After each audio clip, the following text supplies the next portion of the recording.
Hi hello ನಮಸ್ಕಾರ. Welcome to my channel SV Saibaba's tutorials. ಇವತ್ತು ನಾನು ನಿಮ್ಮೆಲ್ಲರಿಗೂ ಇಂಗ್ಲೀಷ್ ಗ್ರಾಮರ್ ಬಗ್ಗೆ ತಿಳಿಸ್ಕೊಡ್ತೀನಿ. ಇಂಗ್ಲೀಷ್ ಗ್ರಾಮರಲ್ಲಿ ಮೊದಲು ಸೆಂಟೆನ್ಸ್ ಅನ್ನೋದು ಬಗ್ಗೆ ತಿಳಿಸ್ಕೊಡ್ತೀನಿ. ಸೆಂಟೆನ್ಸಲ್ಲಿ ಒಟ್ಟು 4 ಟೈಪ್ಸ್ ಬರುತ್ತೆ. ಮೊದಲನೇದು affirmative sentence or assertive sentence. ಎರಡನೇದು ಇಂಟ್ರಾಗೇಟಿವ್ ಸೆಂಟೆನ್ಸ್. ಮೂರನೇದು ಇಂಪರೇಟಿವ್ ಸೆಂಟೆನ್ಸ್. ನಾಲ್ಕನೇದು ಎಕ್ಸ್ಕ್ಲಮೇಟರಿ ಸೆಂಟೆನ್ಸ್. ಮೊದಲನೇದು ನೋಡಬೇಕಾದ್ರೆ assertive sentence. A sentence that makes a statement is called as assertive or affirmative sentence. ಅಂದರೆ ಆ sentence example we learn English grammar. ನಾವು English ಗ್ರಾಮರ್ನ ಕಲಿತೀವಿ. ಇದು ಒಂದು ಸೆಂಟೆನ್ಸ್ ಆಗಿದೆ. ಯಾವ ಸ್ಟೇಟ್ಮೆಂಟು ಸೆಂಟೆನ್ಸ್ ಆಗಿರುತ್ತೋ ಅದನ್ನು ನಾವು ಅಸರ್ಟಿವ್ ಸೆಂಟೆನ್ಸ್ ಅಂತ ಕರಿತೀವಿ. Next one interrogative sentence. A sentence that makes X question ನೀವು ಬೇರೆಯವ್ರಿಗೆ ಕೇಳ್ತಿರಲ್ಲ, ಅದನ್ನು ನಾವು ಇಂಟ್ರಾಗೇಟಿವ್ ಸೆಂಟೆನ್ಸ್ ಅಂತ ಕರಿತೀವಿ. ಎಕ್ಸಾಂಪಲ್ಸ್ ಯಾವ್ಯಾವುದು ಅಂದರೆ who are you, where do you live, what are you doing, where are you from, ಇವೆಲ್ಲನೂ ಇಂಟ್ರಾಗೇಟಿವ್ ಸೆಂಟೆನ್ಸ್ಗೆ ಎಕ್ಸಾಂಪಲ್ ಆಗಿರುತ್ತೆ. ನಾವು ಮುಂದಿನದು ನೋಡೋದಾದರೆ ಮೂರನೇ ಟೈಪ್ನ imperative sentence. A sentence that expresses a command, prohibition and a request. Example don't eat too much. ಅಂದರೆ imperative ಸೆಂಟೆನ್ಸಲ್ಲಿ ನಾವು ಹೇಗೆ ಫೈಂಡ್ ಔಟ್ ಮಾಡಬೇಕಂದ್ರೆ ಅದರಲ್ಲಿ ಕ್ವಾಲಿಟೀಸ್ ಇರೋದು ಕಮ್ಯಾಂಡ್ ಮಾಡೋ ಸೆಂಟೆನ್ಸ್ ಆಗಿರುತ್ತೆ, ಇಲ್ಲ ಪ್ರೊಹಿಬಿಷನ್, ಇಲ್ಲಾಂದರೆ ರಿಕ್ವೆಸ್ಟ್ ಆಗಿರುತ್ತೆ. ಎಕ್ಸಾಂಪಲ್ಸ್ ಅಂದರೆ ಕಮ್ಯಾಂಡ್ಗೆ go and shut the door, ಹೋಗಿ ಬಾಗಿಲನ್ನು ಮುಚ್ಚು. ಇದು ಕಮ್ಯಾಂಡ್ ಅಂದರೆ ಆರ್ಡರ್ ಆಗಿರುತ್ತೆ. ಪ್ರೊಹಿಬಿಷನ್ ಅಂದರೆ don't eat food too much, ಜಾಸ್ತಿ ತಿನ್ನಬೇಡ, ಇದು ಪ್ರೊಹಿಬಿಷನ್ ಅಂದರೆ prevention. Request please give your pen, lend me your please ಅಂತ ಕೇಳೋದು, ಅಂದರೆ ನಾವು ಬೇಡ್ಕೊಳ್ಳೋದನ್ನು ನಾವು ರಿಕ್ವೆಸ್ಟ್ ಅಂತ ಹೇಳ್ಬೋದು. ಒಟ್ಟಾರೆಯಾಗಿ ಇಂಪರೇಟಿವ್ ಸೆಂಟೆನ್ಸಲ್ಲಿ 3 ಕ್ವಾಲಿಟಿ ಬರುತ್ತೆ: ಕಮ್ಯಾಂಡ್, ಪ್ರೊಹಿಬಿಷನ್ ಆ್ಯಂಡ್ ರಿಕ್ವೆಸ್ಟ್. ನಾಲ್ಕನೇದು exclamatory sentence. A sentence exclaims or expresses and strong feeling express ಮಾಡೋದನ್ನು ನಾವು ಎಕ್ಸ್ಕ್ಲಮೇಟರಿ ಸೆಂಟೆನ್ಸ್ ಅಂತೀವಿ. ಯಾಕಂದರೆ ಅದು ಎಕ್ಸ್ಪ್ರೆಸ್ ಮಾಡುತ್ತೆ, ಕೊನೆಯಲ್ಲಿ ಅದಕ್ಕೆ ಎಕ್ಸ್ಕ್ಲಮೇಟರಿ ಮಾರ್ಕ್ ಇದ್ದೇ ಇರುತ್ತೆ. ಹೌ ಕೋಲ್ಡ್ ಯು ಆರ್, ನೀನು ಎಷ್ಟು ತಣ್ಣಗಿದೆ ನಿನ್ನ ಕೈ ಅಂತ ಹೇಳ್ತಿರೋದು. What a foolish girl you are, ನೀನು ಎಷ್ಟು ಮೂರ್ಖಳು ಅಂತ ಅವ್ರ ಬಗ್ಗೆನ ಅವ್ರಿಗೆ ತಿಳಿಸ್ಕೊಡ್ತಿರೋದು. ನೆಕ್ಸ್ಟ್ ಬರೋದಾದರೆ phrase is a group of words that has no subject and predicate giving some meaning. Phrase ಅನ್ನೋದು ಒಂದು ಗ್ರೂಪ್ ಆಫ್ ವರ್ಡ್ಸ್ ಆಗಿರುತ್ತೆ. ಅದಕ್ಕೆ ಸಬ್ಜೆಕ್ಟ್ ಇರಲ್ಲ, ಪ್ರಿಡಿಕೇಟ್ ಇರಲ್ಲ, ಆದರೆ ಅದು ಏನೋ ಒಂದು ಅರ್ಥನ ನೀಡ್ತಾ ಇರುತ್ತೆ. ಈಗ ಒಂದು ಸೆಂಟೆನ್ಸ್ನ ಭಾಗ ಆಗಿರುತ್ತೆ ಅದುವೇ. ಎಕ್ಸಾಂಪಲ್ ನೋಡೋದಾದರೆ in the corner, into the air, under the chair, ಈ ಥರದನ್ನು ನಾವು ಫ್ರೇಸ್ ಅಂತ ಕರಿತೀವಿ. Next class. A class is group of words that have subject, predicate.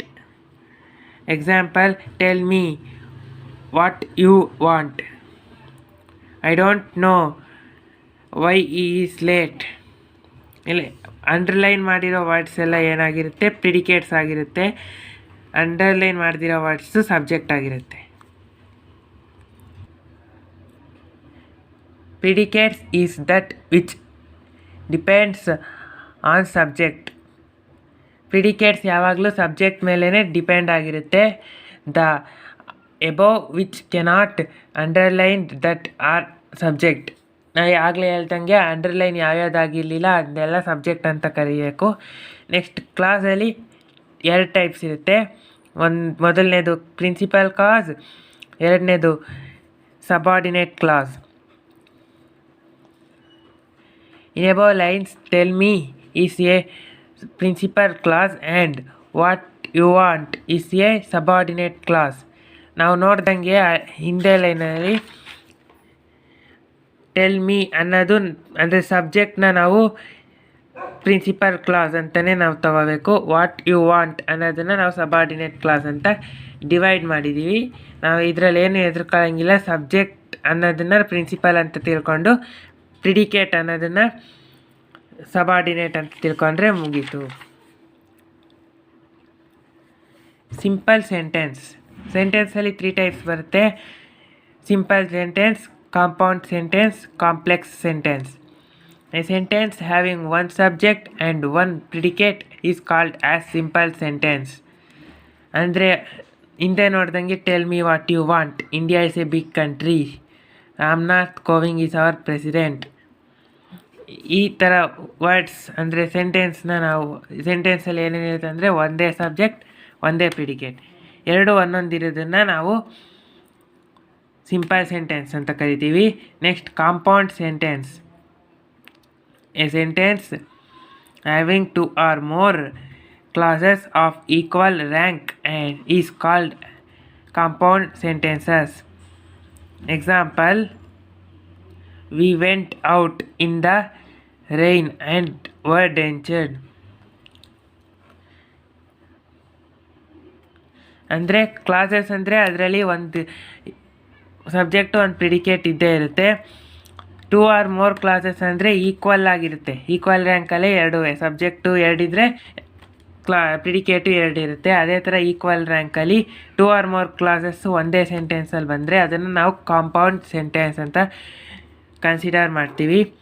V went out in the rain were drenched ಅಂದರೆ ಇದರಲ್ಲಿ subject 2 ಇದೆ, 2ಕ್ಕಿಂತ ಜಾಸ್ತಿನೂ ಇರ್ಬೋದು. ಪ್ರಿಡಿಕೇಟು 2 ಇದೆ, ಇಲ್ಲ 2ಕ್ಕಿಂತ ಜಾಸ್ತಿ ಇರ್ಬೋದು. India is big country but it is good in development. ಇದರಲ್ಲೂ ಅಷ್ಟೇ. Complex sentences.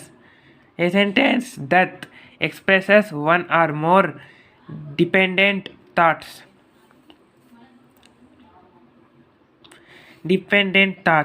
ಅಂದರೆ ಒಂದು ಸಬ್ಜೆಕ್ಟ್ ಇಟ್ಕೊಂಡು ಅವ್ರ ಬಗ್ಗೆನ ತಿಳಿಸ್ಕೊಡುತ್ತೆ ಈ ಕಾಂಪ್ಲೆಕ್ಸ್ ಸೆಂಟೆನ್ಸ್. ಅಂದರೆ example,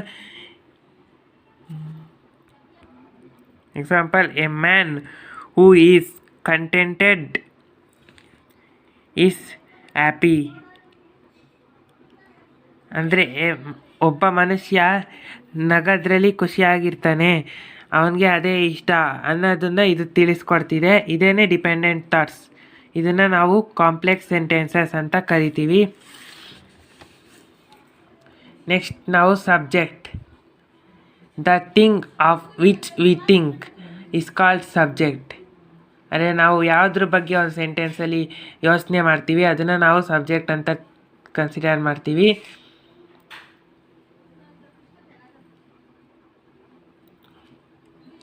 example, the boy kicked the ball. The boy is the subject. ಇದನ್ನ ಬಾಯ್ ಅನ್ನೋದು ಸಬ್ಜೆಕ್ಟ್ ಆಗಿದೆ. ಸಬ್ಜೆಕ್ಟ್ ಅನ್ನೋದು ಒಂದಾರು ಇರ್ಬೋದು, may be 1 or more than 1. Example, Rama, the son of Kishore, the headmaster, stood first in the class. Here, Rama, the son of Kishore, the headmaster are the subject. ಅಂದರೆ 3 subject ಬರುತ್ತೆ ಈ ಸೆಂಟೆನ್ಸಲ್ಲಿ. ಇದನ್ನು ನಾವು enlargement of subject ಅಂತ ಕರಿತೀವಿ. Next ಬರೋದು ನಮಗೆ the verb. What we think about the subject is called as verb. ನಾವು ಒಂದು ಸೆಂಟೆನ್ಸಲ್ಲಿ ಏನ ಬಗ್ಗೆ ಯೋಚನೆ ಮಾಡ್ತೀವಿ ತುಂಬ ಅನ್ನೋದು ಅದನ್ನು ಸಬ್ಜೆಕ್ಟ್ ಅಂತೀವಿ. ಆದರೆ ಆ ಸೆಂಟೆನ್ಸಲ್ಲಿ ಸಬ್ಜೆಕ್ಟ್ನ ಯೋಚನೆ ಮಾಡೋದನ್ನು ನಾವು ವರ್ಬ್ ಅಂತ ಕರಿತೀವಿ. ಸಬ್ಜೆಕ್ಟ್ ಏನೇನು ಮಾಡುತ್ತೆ ಅಂತ ನಾವು ಅದನ್ನು ನಾವು ವರ್ಬ್ ಅಂತ ಕರಿತೀವಿ. Example, the boy kick the ball. Here kicked is verb, kicking is the doing word. ಅಂದರೆ ವರ್ಬ್ನ ನಾವು ಕನ್ನಡದಲ್ಲಿ ಕ್ರಿಯಾಪದ ಅಂತ ಕರಿತೀವಿ. ಅಂದರೆ ಕ್ರಿಯೆ, ಆ ವರ್ಡಲ್ಲಿ ಕ್ರಿಯೆ ಅಂದರೆ ಡೂಯಿಂಗ್ ವರ್ಡ್ ಆಗಿರುತ್ತೆ ವರ್ಬ್ ಅನ್ನೋದು. ಆ್ಯಕ್ಷನ್, ಆ ಸೆಂಟೆನ್ಸಲ್ಲಿ ಯಾವ ಆ್ಯಕ್ಷನ್ ನಡೆದಿದೆ, the boy is kicked the ball ಅಂದರೆ ಇದರಲ್ಲಿ ಅಂಡರ್ಲೈನ್ ಮಾಡಬೇಕಾಗಿರೋದು ಕಿಕ್ಡ್. ಇದನ್ನು ನಾವು ವರ್ಬ್ ಅಂತ ಕರಿತೀವಿ. The verb may be more than one word. Example, Sita sang a song melodiously. Here sang is the verb and melodiously is adverb. This is called as enlargement of verb. ಅಂದರೆ verb subject ಥರನೇ ವರ್ಬೂ ಒಂದಕ್ಕಿಂತ ಜಾಸ್ತಿ ಇರ್ಬೋದು ಒಂದು ಸೆಂಟೆನ್ಸಲ್ಲಿ. ಅದೇನೇ ವರ್ಬನ್ ಸಬ್ಜೆಕ್ಟ್ಗೆ 3 ಸಹ subject ಆಗಿತ್ತು ಹಿಂದೆ ನೋಡ್ದಂಗೆ. ಆದರೆ ವರ್ಬಲ್ಲಿ ಒಂದು ವರ್ಬ್ ಆಗಿರುತ್ತೆ, ಇನ್ನೊಂದು ಅಡ್ವರ್ಬ್ ಆಗಿರುತ್ತೆ, ಒಂದು ವರ್ಬ್ ಆಗಿರುತ್ತೆ, ಇನ್ನೊಂದು ಅಡ್ವರ್ಬ್ ಆಗಿರುತ್ತೆ. ಅದೇ ಥರ ಇದರಲ್ಲಿ ಸೆಂಟೆನ್ಸಲ್ಲಿ ಸೀತಾ ಸ್ಯಾಂಗ್ ಎ ಸಾಂಗ್ ಮೆಲೋಡಿಯಸ್ಲಿ, ಸ್ಯಾಂಗ್ ಅನ್ನೋದು ವರ್ಬ್ ಆಗಿದ್ದರೆ ಮೆಲೋಡಿಯಸ್ಲಿ ಅನ್ನೋದು ಅಡ್ವರ್ಬ್ ಆಗಿದೆ, ಸೀತಾ ಅನ್ನೋದು ಸಬ್ಜೆಕ್ಟ್ ಆಗಿದೆ. ಇದನ್ನು ನಾವು ಎನ್ಲಾರ್ಜ್ಮೆಂಟ್ ಆಫ್ ವರ್ಬ್ ಅಂತ ಕರಿತೀವಿ. Object, the object. Example, the boy kicked the ball, put a question whom or what before the subject the boy. ಅಂದರೆ ದ ಬಾಯ್ ಕಿಕ್ಡ್ ದ ಬಾಲಲ್ಲಿ ನಾವು ಅದರ ಬಿಫೋರ್ ಅಂದರೆ ಆ ವರ್ಡ್ನ ಬಿಫೋರ್ ಇದೆ ಸಬ್ಜೆಕ್ಟು, ಅದ್ರ ಹಿಂದೆ ಒಂದು ಕ್ವಶನ್ಡ್ ವರ್ಡ್ ಹಾಕಿದ್ರೆ ನಮಗೆ ಅದು ಬರುತ್ತಲ್ಲ, ಆವಾಗ ಆನ್ಸರು ನಮಗೆ ಆಬ್ಜೆಕ್ಟ್ ಆಗಿರುತ್ತೆ. ಅದೇ ಥರ ಮಾಡಿದ್ರೆ it becomes what did the boy kick. Boy ಏನನ್ನ ಒದ್ದ. The ball is answer, it is the object. Answer ಏನಾಗಿರುತ್ತೆ, ಬಾಲ್ ಆಗಿರುತ್ತೆ, ಅದೇ ಆಬ್ಜೆಕ್ಟ್ ಆಗಿರುತ್ತೆ. Example, I saw Sita, Sita is the object. Sita is walking in the fields. Sita and fields are object. This is the enlargement of object.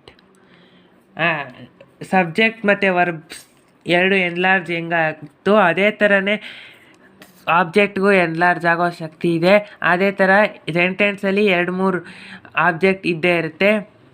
Sita and fields ಈ ಎರಡೂ object ಒಂದೇ ಸೆಂಟೆನ್ಸಲ್ಲಿ ಬಂದಿದೆ. ಇದನ್ನು ನಾವು ಎನ್ಲಾರ್ಜ್ಮೆಂಟ್ ಆಫ್ ಆಬ್ಜೆಕ್ಟ್ ಅಂತ ಕರಿತೀವಿ. ಇನ್ನೊಂದು ನೆಕ್ಸ್ಟ್ ಬರಬೇಕಾದ್ರೆ ನಾವು direct and indirect object. One relating to the thing is called direct object. ಅಂದರೆ ಒಂದು ಥಿಂಗ್ನ ಇಟ್ಕೊಂಡ್ರೆ, ಒಂದು ಪೆನ್ಸಿಲ್ನ ಇಟ್ಕೊಂಡ್ರೆ ಆ ಪೆನ್ಸಿಲ್ಗೆ ಏನು ರಿಲೇಟ್ ಆಗಿರುತ್ತೆ ಅದನ್ನು ಡೈರೆಕ್ಟ್ ಆಬ್ಜೆಕ್ಟ್ ಅಂತ ಹೇಳ್ತೀವಿ. Other relating to a person is called as indirect object. Person, ಈಗ ಪೆನ್ಸಿಲ್ ಯಾರ್ದಾಗಿರುತ್ತೆ, ಒಬ್ಬನ ಪೆನ್ಸಿಲ್ ಆಗಿರುತ್ತೆ. ಈ ಪೆನ್ಸಿಲ್ಲು ಅವನದಾಗಿರೋದ್ರಿಂದ ಅವನು ಇಂಡೈರೆಕ್ಟ್ ಆಬ್ಜೆಕ್ಟ್ ಆಗಿರ್ತಾನೆ. ಯಾರ್ದು ಪೆನ್ಸಿಲ್ ಆಗಿರುತ್ತೆ, ಈ ಪೆನ್ಸಿಲ್ ಡೈರೆಕ್ಟ್ ಆಗಿರುತ್ತೆ.